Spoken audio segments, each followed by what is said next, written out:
What's up guys, welcome back to the YouTube channel. Today I'm going to be teaching you how to use a baitcaster. So before you start using a baitcaster, the first thing you want to make sure of is that you've got the right equipment for the job. First off, you want a bait that's at least 3/8 of an ounce or 1/2 of an ounce. If you don't use something that's that heavy, it sometimes will cause you some issues, so I just want to make sure that you've got that covered. And then the next thing you want to have covered is the line. You want the line to be at least a 10-pound monofilament or fluorocarbon diameter. If you're using braided line, this is really important. Use a 30-pound to 50-pound line. 30 or 40 are pretty good.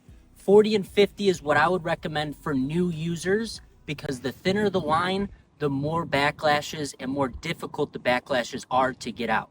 So it's a really, really important tip. The other thing is, if you're using live bait, use the spinning rod. A lot of times live bait can be difficult to cast with a bait caster, as well as like weightless worms. But if you are going to use worms or plastics, just make sure you use a heavier weight. The next thing you want to do is just make sure that your brakes are set up properly. So the first one I always tell people to start with is this one here. Now you always want to have it starting off at 10. This is the most amount of brakes that you can have on here. So you might not get a far cast, but at least you're not going to get a super bad backlash. But before we even start casting, the other thing I want to go over is this spool tension knob. Now this is really important when you're first starting off. When you tie on your lure, you want to bring your lure all the way up to your rod tip. Before you even start casting, push down on this button. Let me just tighten it all the way. And sometimes it's not going to even drop from the rod tip at all. So what you're supposed to do, and other times it'll be like this, where it'll just drop super fast. And so your job before you start casting is to dial this in so that it's a nice, steady drop, just like that. As soon as you get it, just like that, kind of get used to feeling what it's like to get that line going through your thumb, because that's what you're going to have to do on the cast. First thing you're So I'm not sure why I didn't mention it in this video during this recording, but this is a really important step. You have to make sure that you know that when this button goes down on this reel, the spool can go both ways. So as soon as you press that button, make sure you've got your thumb on that spool, making sure it doesn't spin. And on the cast, make sure you stop that spool as soon as the lure is about to hit the water. going to do, you're going to want to get this lure about 1 foot to 2 feet below that rod tip. That way you're going to be able to load up that rod real nice for a cast. So when you go back, keep your thumb on the spool. When you go forward, that's when you stop the spool with your thumb. About as far as you'll probably get when you've got your brakes at 10. So slowly start going back towards 1 to find a good brake for you and the bait that you're using. But then the next thing I want to go over is the third and final thing that you can adjust on a bait caster, and that's your drag. That's just like any other reel, whether that be a spinning reel or a spin cast reel. That's just going to adjust how much pressure when a fish is on the line.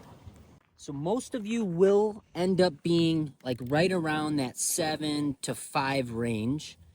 But if you end up going all the way to 1 or 0 breaks and you're still not casting far, it's probably because you've got what's called a dual braking system. So a lot of reels can actually have this side plate come off.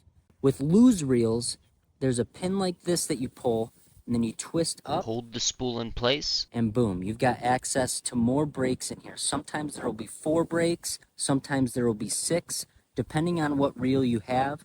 This is super, super important and key to getting really good casts. I like to have 1 up, 1 down, 1 up, 1 down, 1 up, 1 down when I first start off. As soon as you adjust one of these, it's going to completely reset the brakes that you have on the side here. So as soon as you flip on or off a brake on the inside, you want to make sure you bring this back to 10 before you start casting again. All right, so the last thing before I go, you guys know how to use it, But if you do get a backlash like this is how you fix it. If you can, like right now, obviously it's a bad backlash and it is very difficult to even pull the line out. So the key is to just go in there with your fingernails and pick at it and get it all nice and loose, and then try and pull until it starts freeing up. Now this is gonna be a little bit of a pickle for me. I just gave myself a little bit of a worse one than I was anticipating, but yeah, the key is to just kind of get down there. You can kind of see where it's getting caught up. So there's a couple loops that are preventing it from even moving any further on the spool. So I'm gonna try and pick at those for the next couple of minutes, and I'll show you guys how to actually pull it out. This is the thing that does take a while, so I'm kind of happy this happened, because this is gonna happen to you. This happens to everybody. And the worst case scenario, this is why I always tell people to use monofilament as well, because it's cheap line. If this does happen, you can just snip it and you can get out what you need to. But because I have fluorocarbon on this, it's a little bit more expensive, and I am going to take my time with this. So I'll be back in a minute. I really did myself dirty on this one. So I am just going to say this does happen, but the one way to prevent it is to always look behind you when you cast. I know I did this one on purpose, but the only way that I've had this happen is on a back cast when I hook into a tree or something. I'm going to have to snip this, so when I get home, I'll show you guys what to do when this is what happens. Alright guys, well, I'm back at home and decided to tackle this project, so here I am. This is the way you want to start off. Basically what I'll do is I'll just go in there snipping kind of like crazy.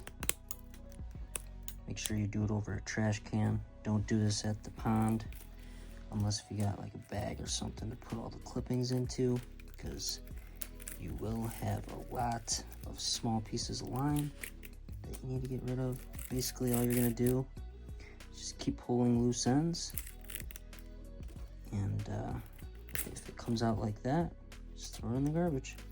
And eventually you'll see it'll end up looking like a brand new spool, and there'll be one line coming out, and that's what you want. So snip and pull, snip and pull, snip and pull on repeat.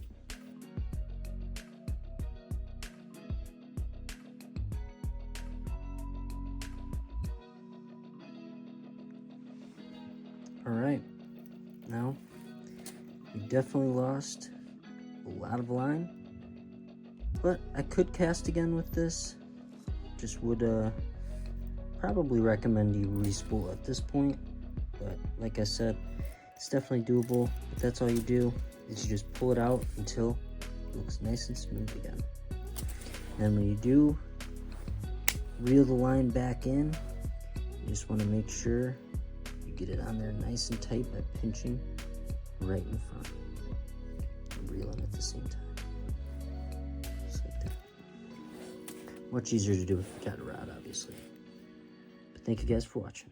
See you in the next one. Hopefully this helps. Peace.